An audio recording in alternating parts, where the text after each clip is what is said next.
Momento de la entrevista central en Punto de Encuentro. Presenta Juan Construye, un lugar para todos tus lugares. Nelson Alonso es presidente de la Comisión Fiscal de la Asociación de Agentes Inmobiliarios del Uruguay. El Parlamento aprobó una ley que regula la actividad inmobiliaria. Eso será en beneficio de nuestros clientes que podrán trabajar con una inmobiliaria debidamente registrada y matriculada. Fue vicepresidente de esa gremial y es director de la inmobiliaria Alonso Propiedades. Lo que le dará mayor servicio y más tranquilidad. Comienza en Punto de Encuentro la entrevista central.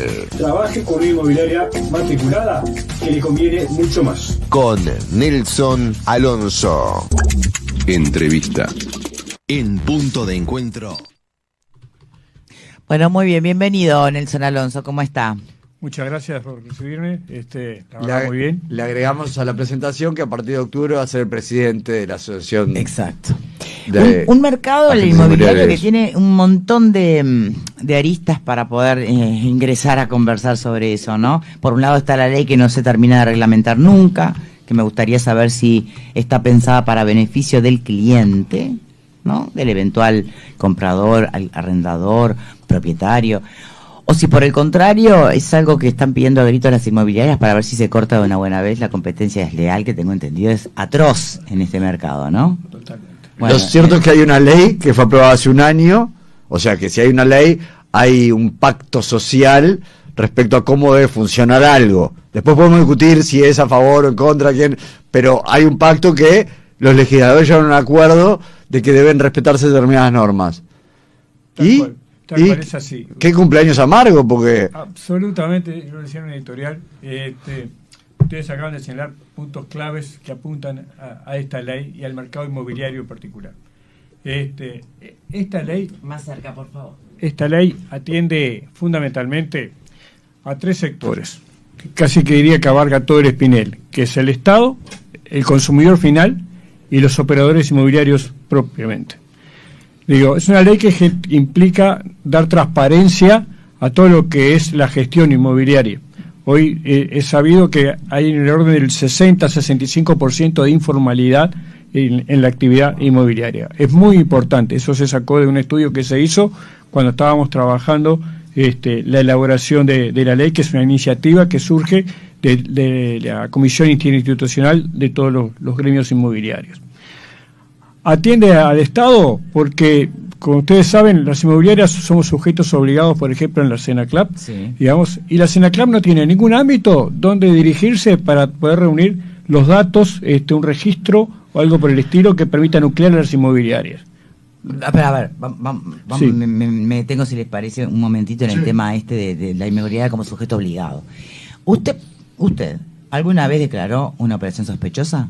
¿Usted director de una inmobiliaria? Sí. Lo hice en una oportunidad, pero aparte llevo un registro de todas las operaciones que hacemos, que no implican que todas las operaciones sean sospechosas.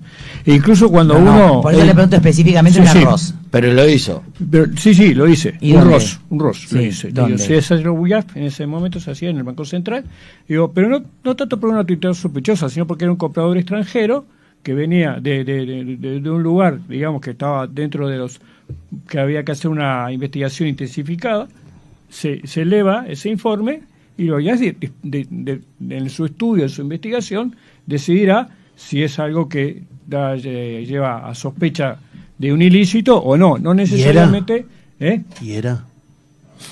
Y bueno, sí, es así, digo, pero el tema es que la inmobiliaria está obligada a ejercer un contralor. ¿Y hubo resistencia por parte de las inmobiliarias porque claro, también podía espantar posibles clientes, ¿no? El tema de tener que declarar o ser sujeto obligado. Lo que pasa es que acá se dan varias cosas, digo. En primer lugar, que le indilgan al operador inmobiliario una gestión que en realidad no le correspondería. Digo, como al escribano.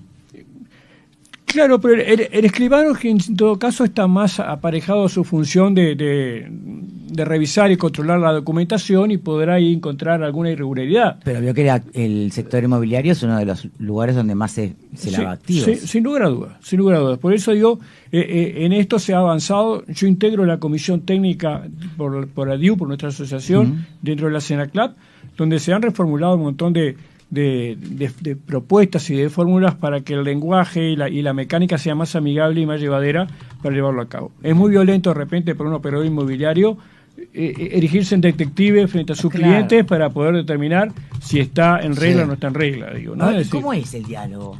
Yo quiero comprar, ¿no? Sí.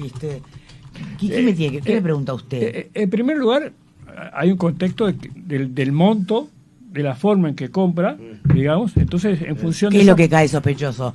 Por ejemplo, si usted va a comprar una propiedad de $200.000, por decirlo, me dice, te lo voy a pagar todo en efectivo, obviamente que ahí... ahí no se puede ya.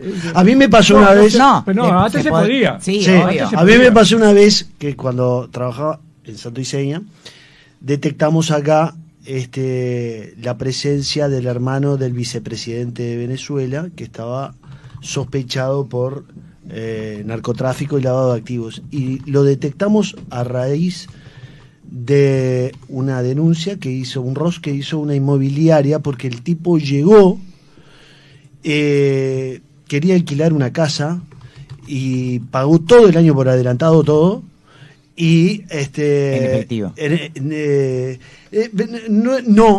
realidad las platas estaban en unas cuentas de unos bancos europeos. Ajá. Y el agente inmobiliario lo primero que hizo fue ir a Google, puso el nombre. Exacto. Era el Aizamí.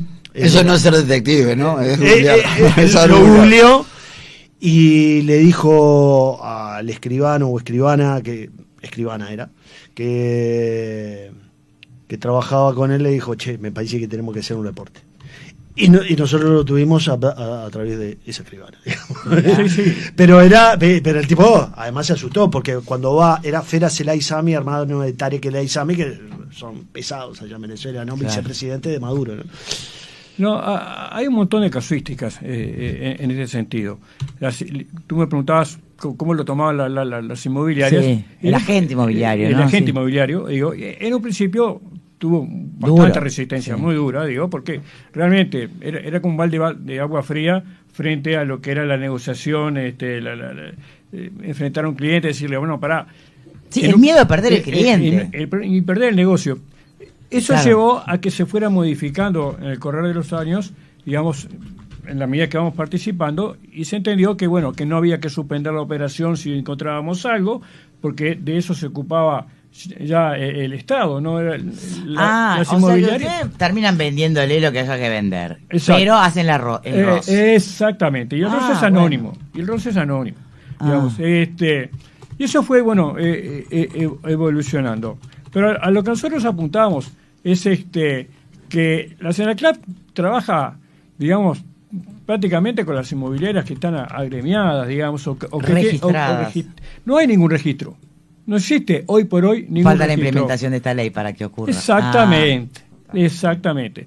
Por eso nos ha dado una mano muy importante la SENACLAP para poder aprobar la ley en su momento. Que la aprobaron así se aprobó en la última hora del último día. En los descuentos. Totalmente en los descuentos. El 20 de septiembre, cuando empezaba el receso parlamentario por las elecciones, ahí se aprueba la ley. Con una negociación muy difícil, porque en la Cámara de Diputados se aprueba por unanimidad y en la Cámara de Senadores se modifica la ley en aspectos sustanciales. Había una negociación importante que la había entre los gremios y entre los sectores políticos, con el Senado ¿Cuál mismo. ¿Cuál era el punto central? ¿Cuál era el punto ahí de esa discusión? Bueno, uno de los puntos, por ejemplo, era el hecho a qué ministerio reporta la ley. Algunos proponíamos el Ministerio de Economía y Finanzas, otros el Ministerio de Trabajo, otros el Ministerio de Educación y Cultura. ¿Es el suyo? Sí, es lo están llamando, pero lo están llamando cosas que pasan el Banco Central. Quien esté llamando a Nelson Alonso en este momento. Les pido disculpas. No pasa nada. No, tranquilo. Apague tranquilo y seguimos. El punto era cómo se saldó la discusión. Exacto. Y en la comisión del Senado habían algunos requisitos importantes que marcaban el espíritu de la ley, que era, por ejemplo, el tema de la capacitación. Ajá. Entonces, se entendió que la ley tenía que ir al Ministerio de Educación y Cultura, porque es donde se hacen los registros, Sí. y al mismo tiempo atender el tema de que nosotros pretendíamos que los cursos que se den para operador inmobiliario tendrían que estar homologados, aprobados por el Ministerio de Educación y Cultura. Eso quedó saldado así. Eso quedó ¿Y a saldado dónde así. se tienen que hacer los reportes, según la ley?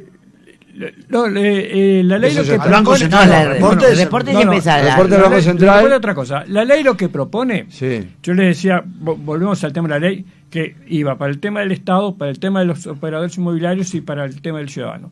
La ley crea un Eso. registro donde todas las inmobiliarias se tienen que matricular siguiendo determinados requisitos. Ahí está. ¿Y ese registro dónde se tiene que hacer? al Ese final? registro se tiene que hacer en el Ministerio de Educación y Cultura Bien. a través del decreto reglamentario que todavía no se hizo.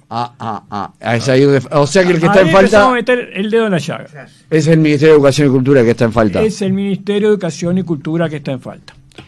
Nosotros, así como propusimos el proyecto de ley y que se le pudo dar estado parlamentario, también le propusimos al Ministerio de Educación y Cultura, con el asesoramiento del doctor Costa, digamos, que fue prosecretario de la presidencia del gobierno. Leonardo Costa. Leonardo Costa, Sí. exacto. Y otros abogados también que intervinieron y la participación de todas las gremiales, un borrador del decreto reglamentario para empezar a procesar y trabajar cómo hacer la integración de ese registro. Por ley, ese registro le corresponde estar integrado por 3 personas del Estado, ¿no? Y sin participación ninguna, como se propuso originalmente, de las gremiales o de los actores, digamos, como operadores inmobiliarios. Nosotros presentamos un borrador y uno de los primeros escollos que estamos encontrando es que el Ministerio de Educación y Cultura puede homologar carreras universitarias, pero no programas o cursos. Entonces se le está dando la categoría de carrera terciaria a los efectos que pueda ser homologado esos institutos. Bien. Porque si no, ¿qué es lo que sucede? Digo, que lo que está Pero pasando entonces, hoy. ¿que una carrera terciaria al operador inmobiliario? Claro, Bien. exacto. Digo, ahí la diferencia está en la carga horaria, fundamentalmente, Claro. con respecto a lo que es una carrera universitaria. Claro. Pero había que encontrar una vuelta a los Un nivel efectos terciario de algo que va a ser un curso. Ahí va. Que sea algo bastante más que un curso, porque... Que sea algo bastante más que un Para curso. que rellenar el curso. Exacto. En la UTE, por ejemplo, tenemos la carrera de 2 años, digamos. 2 años, Claro. algo capaz- así. Capaz que puede ser menos tiempo. Digo, es un tema de conciliar, pero sobre todo de darle formalidad, digamos, ¿no? Es decir, que el operador inmobiliario tiene que estar capacitado en forma real. Digamos, hoy por hoy tenemos en Uruguay 4 regímenes de arrendamiento y hay que saber diferenciar qué le corresponde a una propiedad o a otra. Digamos, tenemos la ley 14.019, el régimen de libre contratación, la ley de la LUC y la ley del operador turístico. Digo, y eso, digo, de repente yo me encuentro con colegas que no tienen ni idea. Digo, con respecto a las compraventas pasa lo mismo. Se terminan constituyendo en agentes inmobiliarios el que tiene un amigo que tiene una casa para vender y que se va cobrando la comisión y así, ¿no? Cuando hablamos de la informalidad, Claro. digo, la informalidad pasa por distintos sectores, digamos, desde un vecino que se dedica a pegar una foto Claro. y venderla e intermediar. Yo te la promociono y voy y te saco una cometita. Exactamente. Y después de ahí vienen los problemas. Digo, las estafas, las retenciones indebidas de dinero. Digo, todo eso está previsto en la ley. Y a nivel de lo que son los alquileres o los arrendamientos de temporada, y después ese proyecto todavía quedó Airbnb. archivado, porque el proyecto de regular de las plataformas no se aprobó. Terminó la legislatura, hay que empezar de vuelta. Hay que empezar. Hay que empezar de vuelta. Exactamente. Pero hay gente que, una cosa es alquilar tu casa a través de una plataforma, otra cosa es ser una persona que alquila varias casas en un balneario a través de una plataforma y no está registrado como agente inmobiliario. Lo que pasa es que si ahora no hay posibilidad de registro, mientras eso ocurre, se viene una nueva temporada y... Sí, ya como que medio tarde, ¿no? Para regularla. Es que hay algo que hay que dejar bien en claro. Esta ley no afecta los derechos de los propietarios. Digo, define al operador inmobiliario como aquel que está intermediando o mediando en una operación inmobiliaria. Por eso yo le preguntaba desde el principio, si un poquito el apuro para implementar esta ley pasa más por la necesidad de regular la actividad entre pares, es decir, la competencia desleal.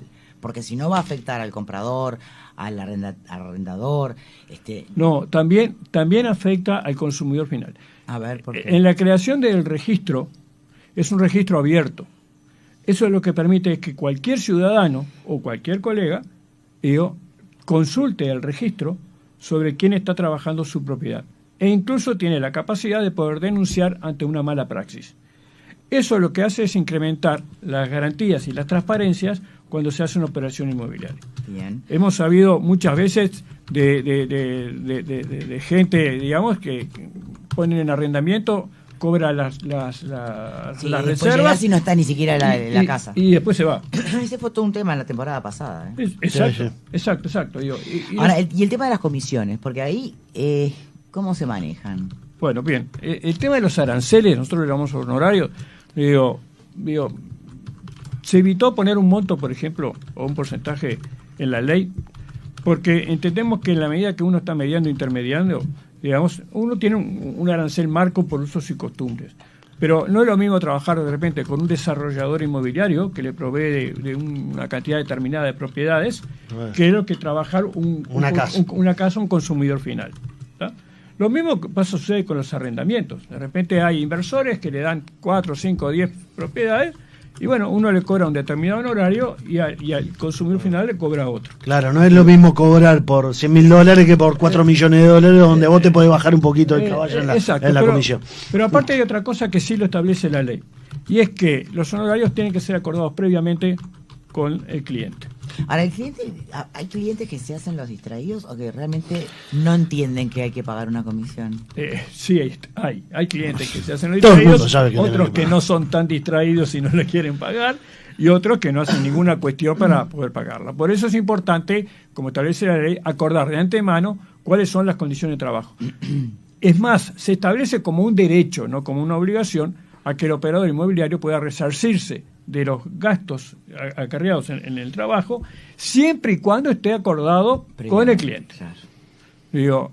O sea que esto es una protección también, no solo para los agentes inmobiliarios, para el ciudadano, para los ciudadanos comunes. Victoria preguntaba eso al principio, si esto podía ser inconveniente, y uno lo primero que piensa es en el bolsillo, ¿no? Entonces, alquilar o comprar me va a salir más caro a partir de esta ley. ¿Eso es así?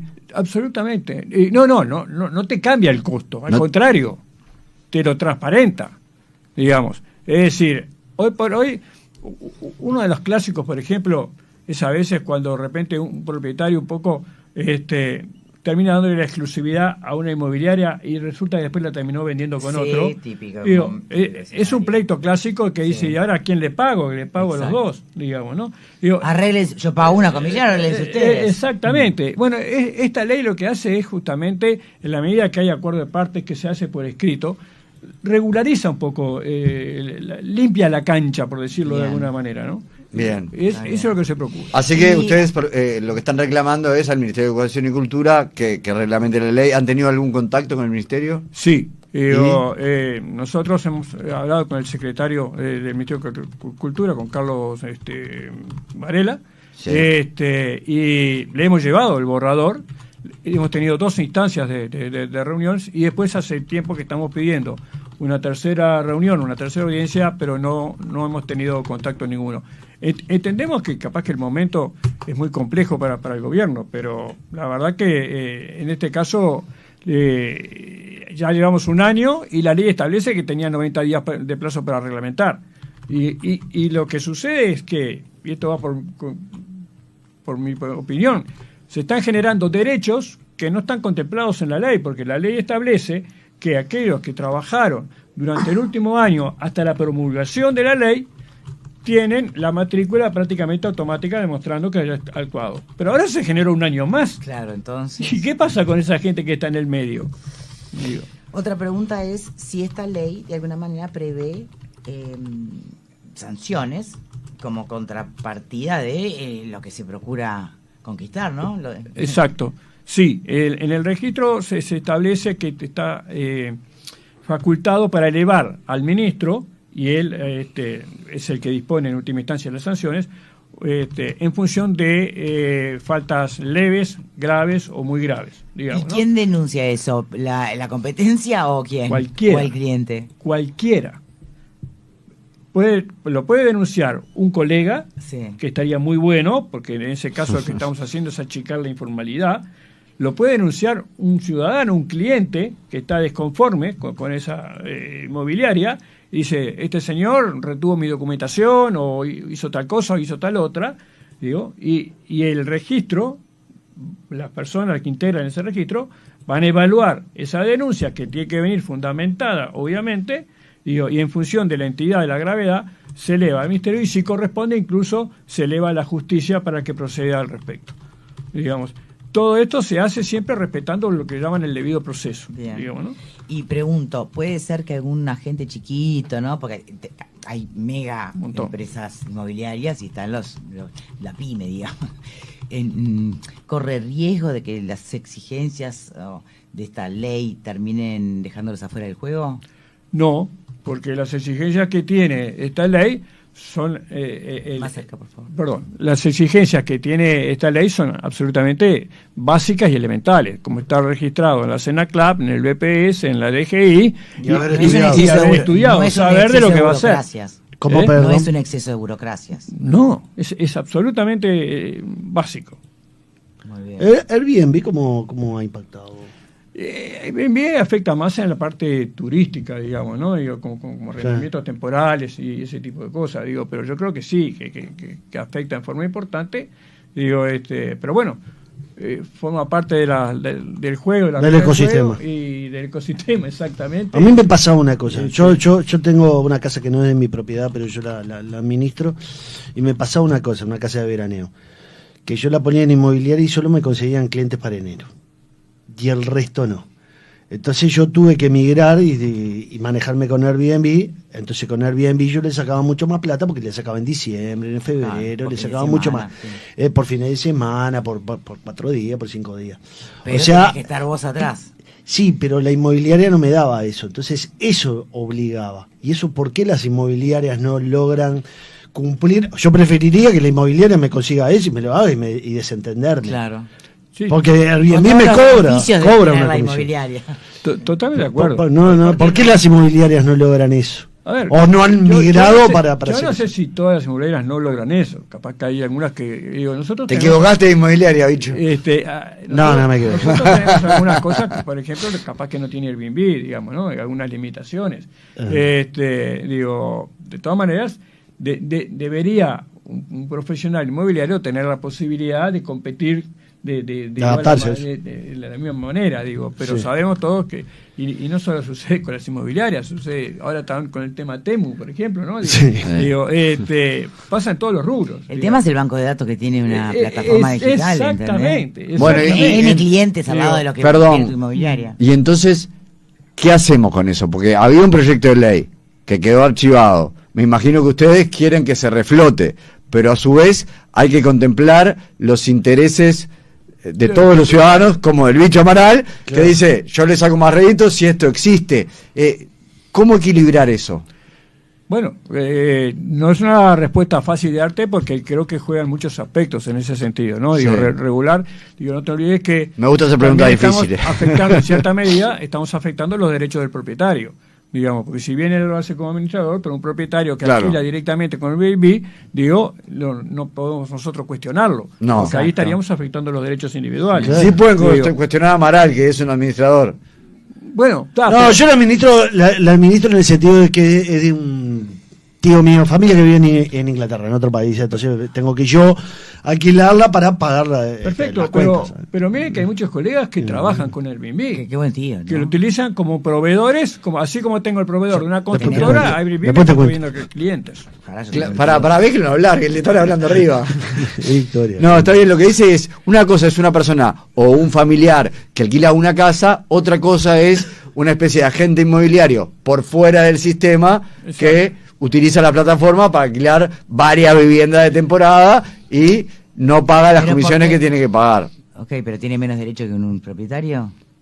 Lo que pasa es que Airbnb eso lo habilita. Ante la plataforma no. Ante la plataforma no. Okay. Lo que buscan ellos es que a través de una ley eso se regule, ¿no? Exacto.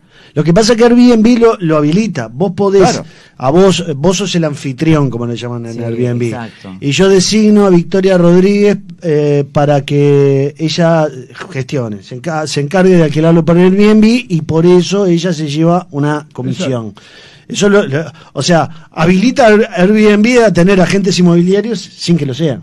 Claro, el tema pasa por ahí un poco, ¿no? Es decir, cuando ya escapa de lo que es la voluntad del propietario y empiezan a intervenir actores mediando, y acá tenemos una cadena de intermediación, porque intermedia Airbnb, el administrador o el colega, y el propietario capaz que ni se entera. Claro. Digo, porque digo, eso es así, y esas son las cosas que hay que regular, digamos, ¿no? Es decir, porque a su vez, digo, en arrendamientos a veces no sucede tanto, digo, pero las normas también a nosotros nos dan un contexto y un marco para poder trabajar.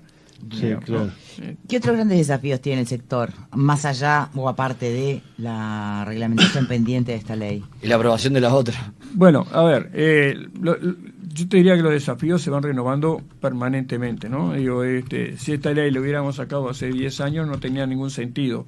Y ya hoy esta ley ya es vieja. Claro. Ya tiene hoy otras amenazas que están contempladas. Y es vieja. Sí.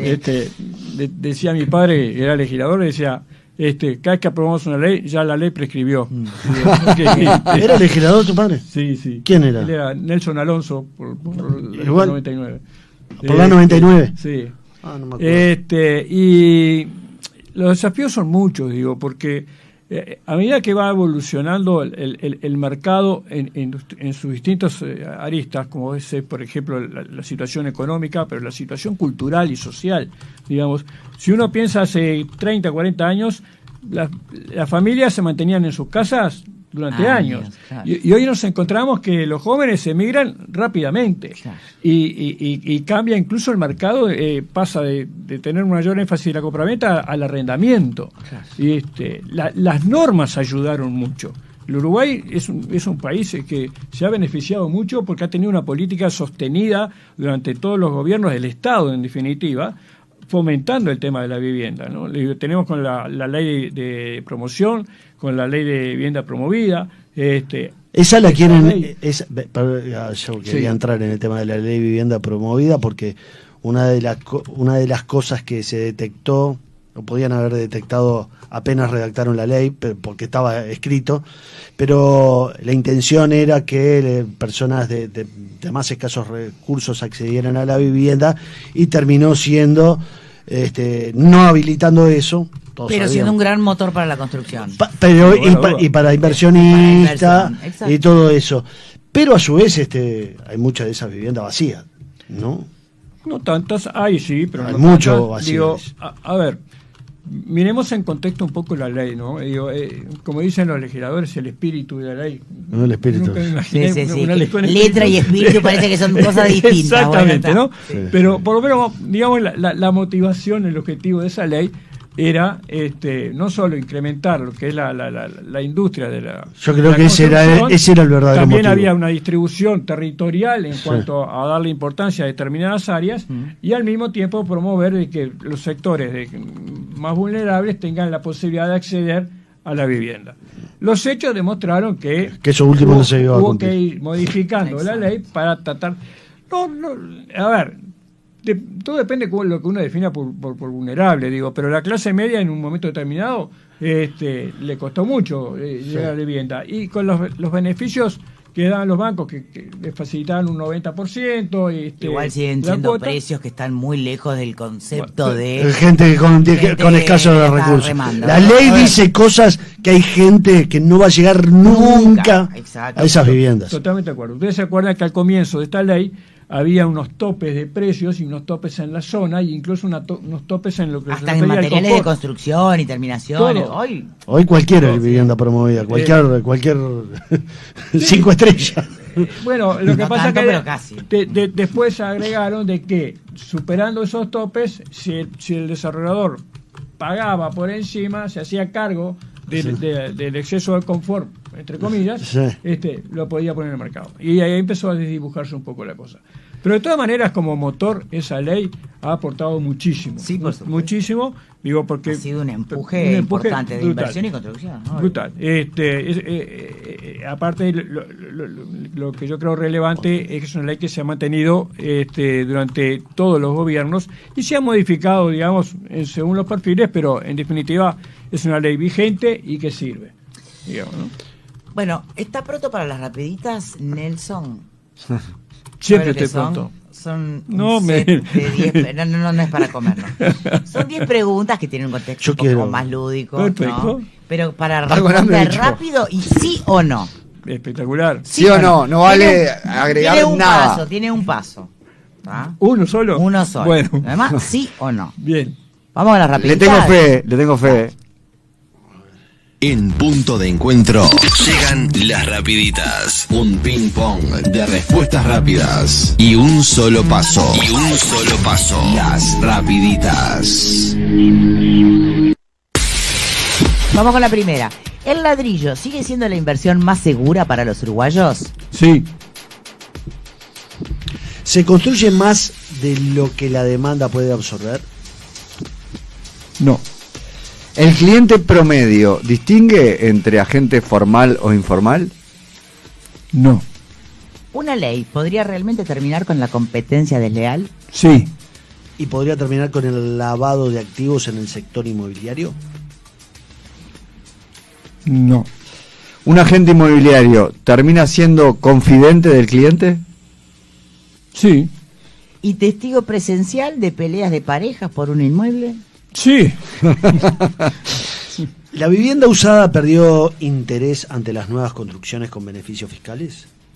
Sí. ¿Es verdad que una buena cocina vende más que un buen living?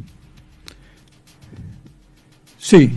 ¿Es verdad que las fotos en las páginas de las inmobiliarias son más Photoshop que realidad? No. Muy bien. No, un 10. Sí, la verdad que es muy todo así o no, sin agregar nada, sin usar el paso. Así que me tomo el permiso de hacerle una extra. ¿Han tenido algún contacto parlamentario